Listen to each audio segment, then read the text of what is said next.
También podríamos decir que nos encontramos en la prehistoria de la digitalización y también por el esfuerzo que hace nuestro gobierno, precisamente en una apuesta decidida por la digitalización. Prueba de ello es que cerca del 30% de los fondos de la Unión Europea, de los Next Generation, 28% aproximadamente, están destinados precisamente a este proceso de modernización. Quiero reconocer el esfuerzo de los diputados y diputadas que organizan esta jornada, especialmente a César, que recientemente presentaba también un libro muy bien orientado en este campo de la importancia y de la relevancia y del papel que juega hoy.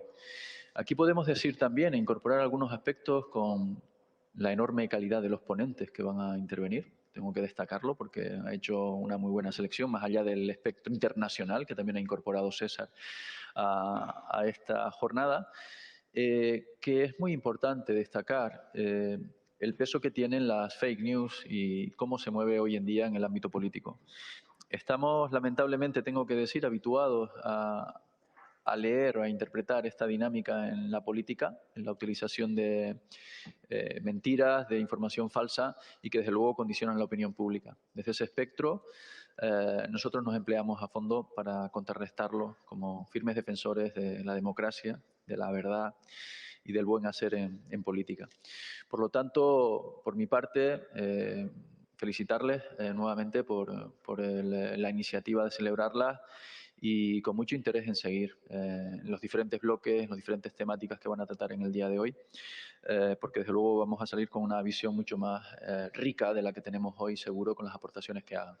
Y el incorporar una visión también desde el exterior con otros países, seguro que nos va a ayudar también a comprender cómo se mueven y a qué ritmo estamos en Europa, en España y también en América Latina. Así que muchísimas gracias y que tengan una extraordinaria jornada.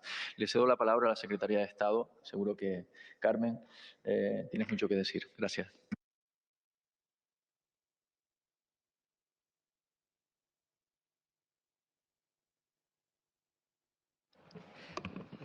Bueno, buenas tardes. En primer lugar, muchísimas gracias por invitarme a participar y a inaugurar este evento tremendamente acertado, ¿no? En un momento como el actual, a ver este debate. Y por otro lado, en primer lugar, agradecer al Grupo Parlamentario Socialista, así como a la Fundación Sociedades Digitales, por la oportunidad de poder inaugurar esta jornada. Un espacio que considero enormemente necesario y enriquecedor, profundizando en debates y en líneas de reflexión, porque a veces nos quedamos solo en el titular, nos quedamos en el tuit, en los 150 caracteres. Existen pocos espacios donde podamos realmente profundizar en las diferentes y múltiples aristas y dimensiones que tiene toda esta problemática que estamos abordando en cuanto al desarrollo tecnológico y el impacto también en el desarrollo de la sociedad de presente y de futuro, ¿no? Por lo tanto, para mí, hoy además en la mesa tenemos el lujo de contar con relevantes ponentes, todos importantísimos. Yo, permitir que me entretengan Daniel y Nerarity, que además tenemos el lujo y el privilegio de que lidere la Cátedra de Inteligencia Artificial y de Democracia, impulsada desde esta Secretaría de Estado con la Universidad de Florencia, por tanto, debatir, ¿no?, el futuro de la desinformación, de la importancia que va a tener la inteligencia artificial, los algoritmos en los procesos democráticos, así como pues todos los grandes ponentes que tenemos hoy y personas que yo aprecio muchísimo, como David Cierco, como Lucía Velasco, que van a estar aquí, por supuesto, participando. También yo creo que agradecer la oportunidad de compartir hoy con nuestros compañeros y compañeras de Argentina y de Colombia en este marco incorporante como es el Congreso de Diputados. Estaba ahora debatiendo justo con el embajador la gran oportunidad que tenemos España y Latinoamérica de impulsar el desarrollo de la inteligencia artificial en la lengua española, como viene recogido en nuestro PERTE, el PERTE de la nueva economía de la lengua, el único de los 11 PERTEs que no es un PERTE vertical, no es un PERTE de una industria, es un PERTE horizontal, un PERTE que intenta regar, impactar en todos los aspectos de la economía, de la historia, de la sociedad y de las humanidades. Y estos debates sobre la diferencia entre ciencias y letras, entre humanidad y tecnología, nosotros pensamos que son debates un poco obsoletos, ¿no?, que estamos ante una visión mucho más integral, mucho más renacentista, donde hace falta una visión de humanismo tecnológico que sin duda alguna es la visión que España está proyectando al mundo y que pretende liderar a nivel de una tercera vía del desarrollo tecnológico que no tenga que ver como una vía americana en la que son las grandes corporaciones, las grandes plataformas, los dueños de los datos de la inteligencia artificial, ni tampoco un modelo chino donde donde son los gobiernos, sino una tercera vía europea donde somos los ciudadanos los que estamos responsabilizados de la gobernanza de inteligencia artificial. Y por eso, ante la pregunta de este evento, ¿cuándo nos gobernarán los algoritmos?, tenemos que negar la primera. No es cuándo, es por qué nos deben gobernar los algoritmos. A los algoritmos los debemos gobernar nosotros. No se trata de dar por hecho que nos gobernarán siempre y cuándo va a ocurrir, sino que tenemos que darle la vuelta. Es decir, ¿quién define los algoritmos? ¿Quién diseña los algoritmos? ¿Quién pone límites a la toma de decisiones automatizada? Porque es verdad que los algoritmos van a ayudar mucho a la eficiencia en la toma de decisiones y que por primera vez una tecnología no solamente impacta en la eficiencia de los procesos, como lo que ha ocurrido hasta ahora en las distintas olas industriales, sino que por primera vez un algoritmo, una tecnología, permite sustituir o complementar al ser humano en la toma de decisiones. Y es la primera tecnología que permite hacer eso, es la tecnología que piensa y que puede tomar decisiones en lugar de nosotros. Y es ahí donde entra por primera vez la cuestión de dónde está el rol del ser humano en esta revolución tecnológica. No nos lo habíamos planteado en la primera revolución industrial, ni en la segunda, ni en la tercera. ¿Por qué nos lo estamos planteando ahora? Porque por primera vez la tecnología influye en el proceso de decisión humana. Y ahí tenemos que tomar una decisión. ¿Queremos delegar o queremos abdicar? Yo creo que está bien delegar en la tecnología, porque la tecnología nos abre muchísimas más capacidades de raciocinio, de escenarios, de procesamiento de información de lo que el propio ser humano es capaz.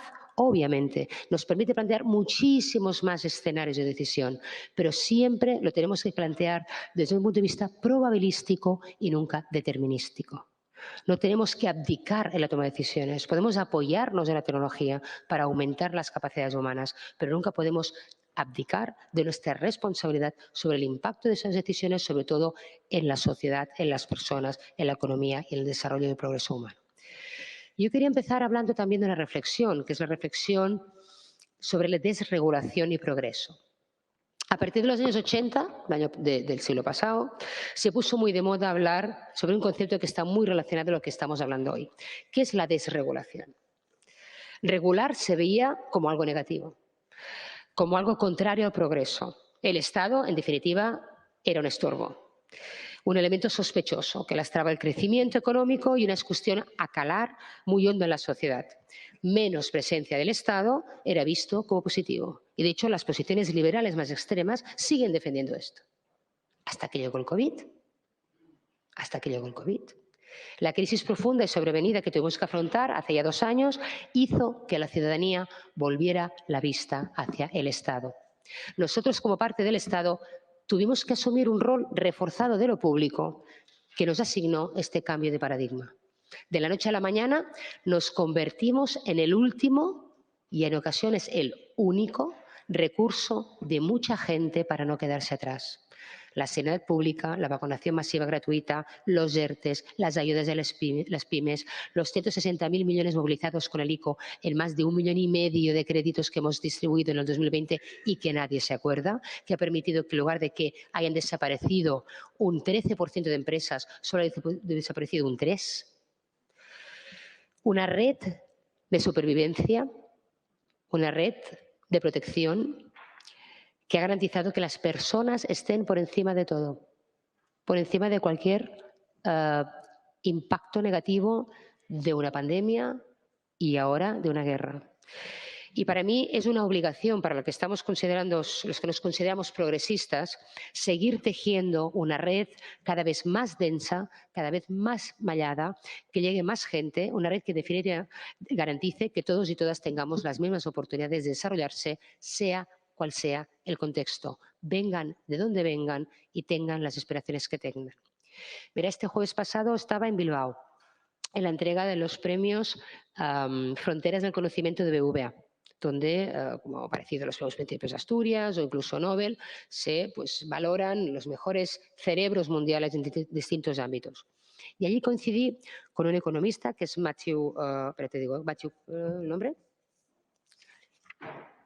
Jackson, que es un economista de Stanford, y con Mark Grunewetter, que es un Ciencias Sociales. Y los dos coincidían, tuvieron 2 premios, uno de Economía y otro de Ciencias Sociales.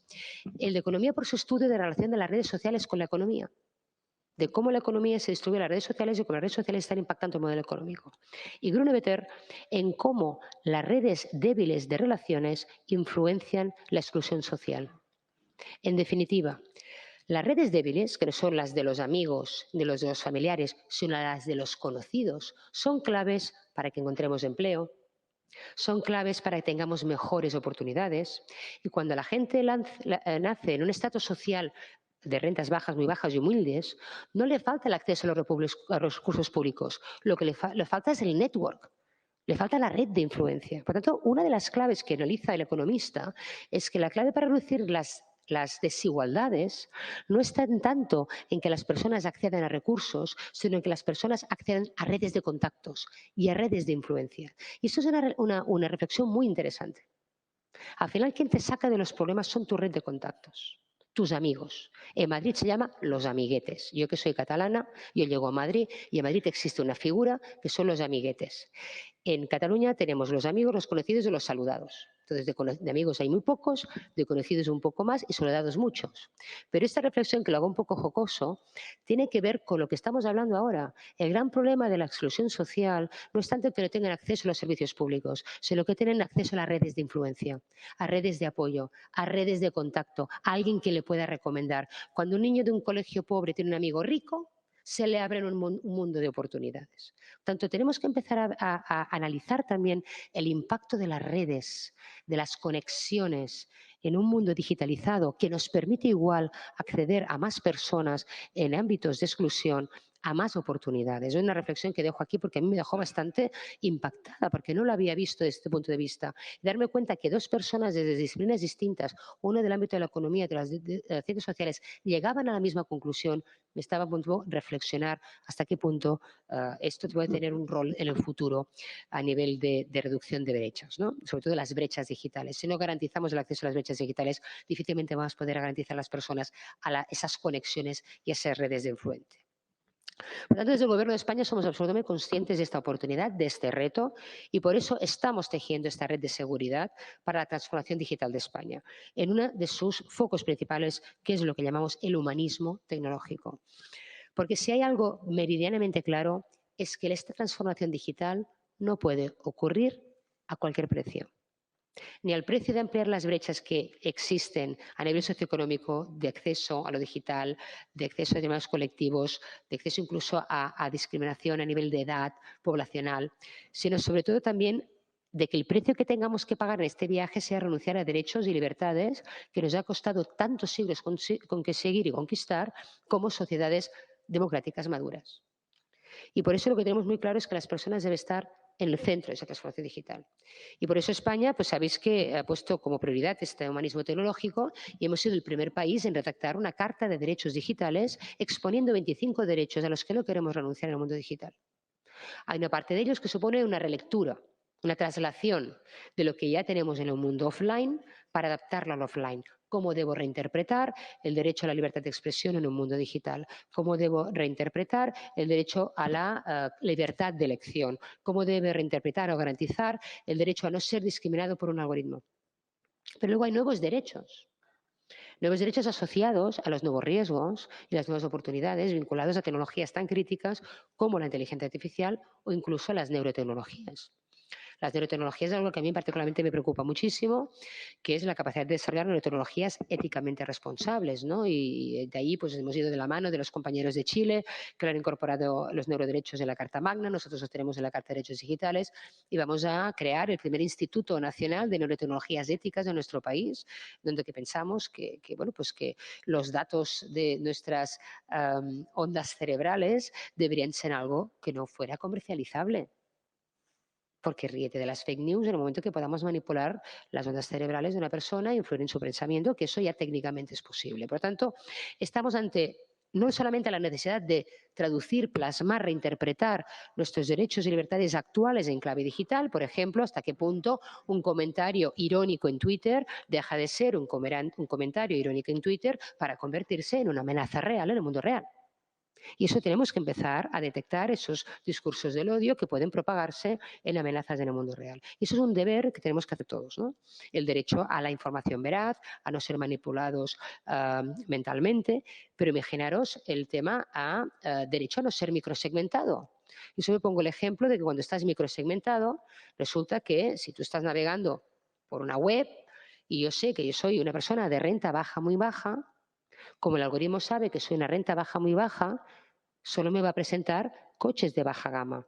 Nunca voy a ver un anuncio de un coche de alta gama. Es que no voy a saber ni que existe un coche de alta gama porque saben que me lo puedo permitir. Pero eso está limitando nuestra capacidad de opción, nuestra capacidad de elegir, nuestra capacidad de soñar, nuestra capacidad de aspirar, nuestra capacidad de mejorar. Y eso, si no lo revertimos, puede llevar a esta microsegmentación del mercado, una limitación de las opciones. Todos esos debates no tenemos respuesta, pero la clave de la ciencia, de la investigación y del progreso es hacerse las preguntas adecuadas. Dar respuestas a las preguntas conocidas se llama evolución. Hacerse nuevas preguntas se llama revolución. Y por tanto, estamos en una fase de revolución, de cuestionarnos absolutamente todo, porque tenemos la gran oportunidad de poder diseñar un nuevo futuro desde cero. En este país, España, estamos dispuestos a liderar esta de revolución tecnológica sin dejar a nadie atrás y con la clave del humanismo tecnológico. Y ahí queremos no solamente tener un papel de consumidores, sino de creadores, no de espectadores y testigos, sino de actores. Y os voy a poner dos ejemplos. El próximo lunes, 27 de junio, presento junto al comisario Bretón y la vicepresidenta primera en Bruselas el anuncio de que España va a ser el país piloto del Reglamento Europeo de Inteligencia Artificial y que vamos a crear el primer sandbox de inteligencia artificial europea, a partir del cual durante los próximos 2 años vamos a elaborar distintos grupos de trabajo en España, de la mano de la industria, de la mano de la academia y de la mano de distintos sectores para anticipar el impacto que el reglamento va a tener en cada una de las industrias, decidir y diseñar lo que tenemos que hacer y ver el impacto que va a tener en las pymes para mitigarlo y para reaccionar a tiempo y no retrasar ni un día más la puesta en vigor del reglamento. Porque si lo que va a ocurrir es que el 1 de enero del 2024 aún no nos hemos puesto de acuerdo en qué significa auditar un algoritmo, es decir, qué datos de entrenamiento le pido a la empresa, qué pruebas tengo que hacer, qué significa un sesgo, cómo impacta esto a esta industria, a la otra y la otra, cómo se traduce eso en metodología, en mejores prácticas, en herramientas, en algo accesible y barato para todo el mundo. Lo que va a ocurrir es que el 1 de enero de 2024 no llegaremos a tiempo y pasará como la GDPR y tenemos que pedir una moratoria de 2 años. Y no queremos una moratoria de 2 años, porque 2 años sin regulación significa 2 años más para que la tecnología se desarrolle sin cortapisas y que sus efectos nocivos no los podamos revertir hacia atrás. Tanto los primeros interesados que en el 1 de enero de 2024 entre en vigor el Reglamento Europeo de Inteligencia Artificial somos todos nosotros, somos la sociedad europea. La sociedad europea es la que está planteando límites a la economía de plataforma, la que está limitando con la DSA y la DMA el abuso de poder, la que está regulando con el Data Act el límite que queremos que se haga con nuestros datos y el que va a regular con el Reglamento Europeo de Inteligencia Artificial el uso masivo del reconocimiento facial en espacios públicos o el uso indiscriminado de nuestros datos biométricos, de nuestros datos mentales. Y todo el mundo está mirando a Europa y todo el mundo está deseando que nos salga bien, que creemos ese estándar de referencia en el que el resto de los países del mundo se van a querer reflejar y van a querer mirar, porque se van a sentir seguros en el nivel de protección ciudadana. Por tanto, yo creo que tenemos la gran oportunidad de poder también liderar esta visión de los derechos humanos y de principios y valores que tanto nos caracterizan, ¿no? Y por eso cuando yo hablo también del PERTE de la lengua, de esta oportunidad que tenemos España y Latinoamérica de unir fuerzas para desarrollar una inteligencia artificial en lengua española, es porque detrás de una lengua no solo hay una herramienta de comunicación, hay un mapa del mundo, hay una visión del mundo, hay unos principios y hay unos valores. Hablamos de los sesgos de inteligencia artificial. ¿Cómo vamos a fiarnos de las herramientas que controlan los sesgos de inteligencia artificial si toda está elaborada en inglés y en inglés no existe género en el nombre ni el adjetivo? tenemos que desarrollar una inteligencia artificial en lengua española que capte toda la riqueza de nuestro lenguaje, de nuestras variantes y que permita desarrollar grandes oportunidades de interacción hombre-máquina. Otro PERTE transversal es el de la economía de los cuidados y tiene mucha relación con la lengua. ¿Por qué? Porque nuestra población está envejeciendo. La mayor parte de nosotros, cuando tengamos 90 años, viviremos solos.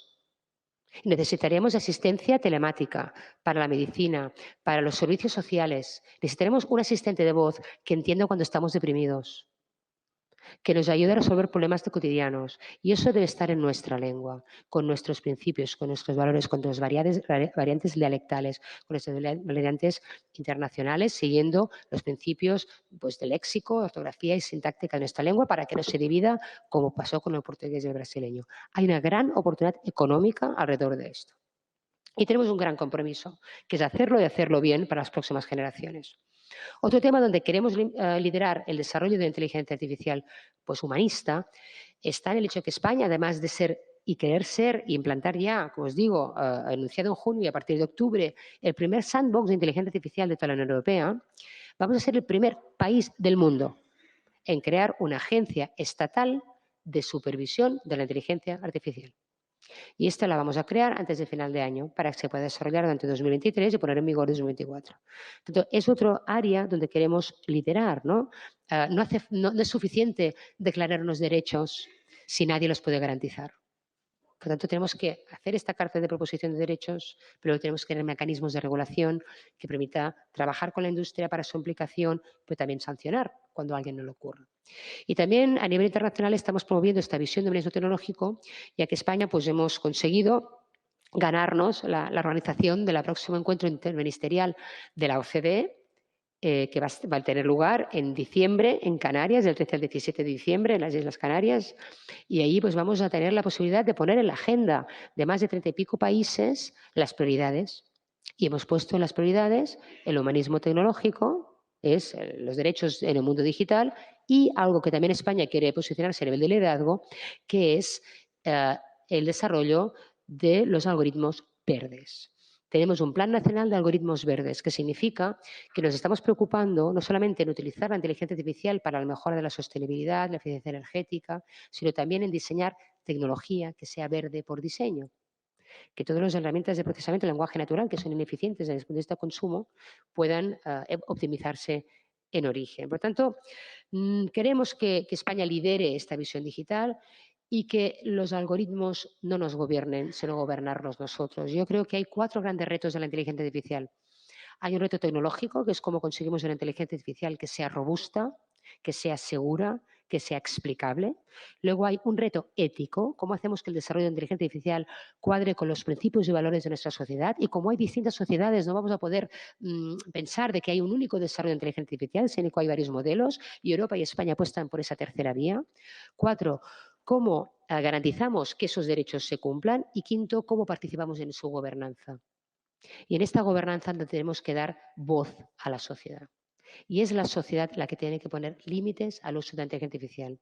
Una cosa es que optimicemos procesos de decisión estándares. Nosotros lo hemos hecho, hemos aplicado RPAs, por ejemplo, en la concesión de subvenciones. El GRID Digital es un gran proyecto de impacto en las pymes de nuestro país, donde gracias a la inteligencia artificial hemos pasado de pedirle 36 documentos a una pyme para que pida una subvención a pedirle 0, porque los buscamos nosotros de manera automática con robots de RPA.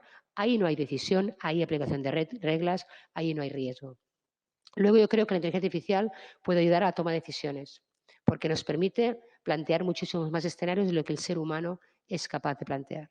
Pero nunca debe sustituir la toma de decisiones críticas, porque si algo nos hará más humanos, y eso que el ser humano siempre lo definimos como un ser racional, yo cada vez estoy más convencida de que lo que nos hará más humanos no va a ser lo racional. Todo lo que pueda tomar, toda decisión que un ser humano hoy en día toma menos de 2 minutos, la va a tomar un algoritmo. Todo lo que se pueda automatizar, se va a automatizar. Lo que nos hará más humanos no va a ser las decisiones que se tomen por la razón. Eso lo hará un algoritmo. Son las decisiones que se tomen por la emoción, por la compasión, por el sentido del equilibrio entre lo posible y lo ético. Y esas son las decisiones que aún nadie va a poder sustituir. Por tanto, yo estoy convencida de que este debate nos va a dar muchísima claridad sobre los retos y las oportunidades, pero quien tiene de controlar la decisión de lo que haga la tecnología somos nosotros. A nosotros nos toca tener siempre el botón de desconectar. Y el futuro no está escrito, sino que es un folio en blanco y lo estamos definiendo nosotros hoy, cada día, con cada una de las decisiones que tomamos. Muchísimas gracias.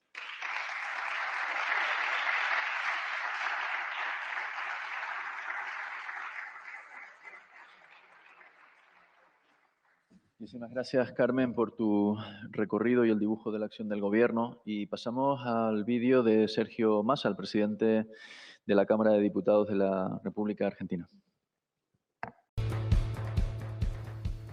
Quiero saludarlos en la apertura de este encuentro, que espero que se repita pronto y ojalá que en la Argentina. En el 2019 nos encontramos frente al desafío de entender que la revolución de la tecnología y el conocimiento iba a cambiar definitivamente las democracias y sobre todo las formas de funcionamiento de las instituciones de la democracia. En el 2020 empezó la pandemia y esa necesidad de cambiar las instituciones nos obligó aún más. El funcionamiento del Parlamento virtual, la aparición de los algoritmos y la necesidad de entender cómo la inteligencia artificial va a modificar el funcionamiento de las instituciones del Estado, nos puso y nos pone a prueba todos los días. Entiendo que en un mundo en el que en los próximos 10 años vamos a discutir nuevas formas de trabajo, nuevas formas de legislar y nuevas formas de funcionar como sociedad, es clave que la política lidere la discusión. Y es clave que esa discusión se dé en el marco de la mirada integral, entendiendo que el mundo hoy es uno solo y que tenemos que aprender todos de todos. Creo que en ese sentido la idea de poder compartir esta experiencia con ustedes para nosotros es muy importante, porque nos permite ver cómo desde otros países se intenta liderar la vanguardia en materia de aplicación de la inteligencia artificial a la política y a las instituciones y cómo podemos nosotros aprender y sobre todas las cosas, cómo podemos nosotros incorporarnos a ese mundo que viene. Quiero agradecerles la invitación, reiterarles la invitación a la Argentina, pero sobre todas las cosas, pedirles que tengamos la capacidad de pensar juntos cómo modificar la legislación, cómo incorporar la inteligencia artificial, cómo incorporar las nuevas tecnologías al mundo de la política, pero sobre todas las cosas, cómo hacer que todo eso sirva para cambiarle la vida a nuestros ciudadanos para mejor. Desde ya, muchísimas gracias y les reitero la invitación. Los esperamos en la Argentina.